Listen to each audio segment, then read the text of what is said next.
Hi everyone, Dr. Ben Bravery here with an excerpt from my memoir, The Patient Doctor. Research around the world and my own study of students in Australia and New Zealand shows that medical schools need to take a closer look at how prepared their students are to tackle what I think is the biggest medical menace of our time. That's cancer. What students learnt at medical school forms the basis of their medical knowledge for pretty much the rest of their careers.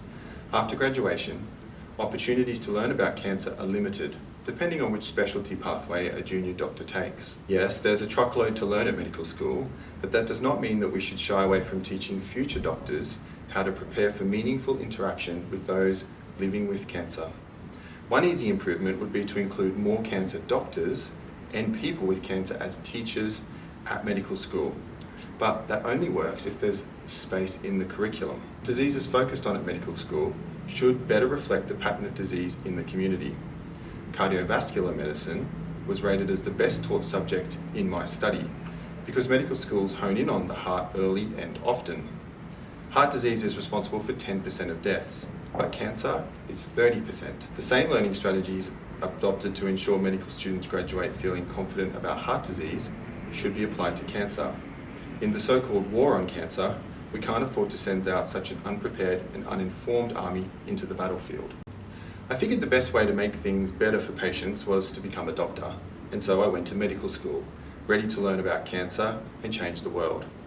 But I was quickly hit over the head with hundreds of years of medical knowledge and tradition. At 32, I was older than most other students.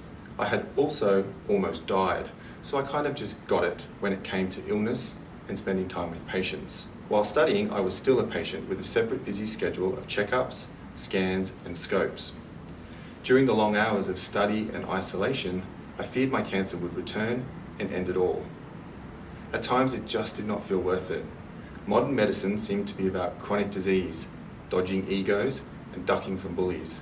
I wondered, why is medicine like this? If not for the patients, I'd have definitely called it a day. I was still one of them after all, and I knew they needed us.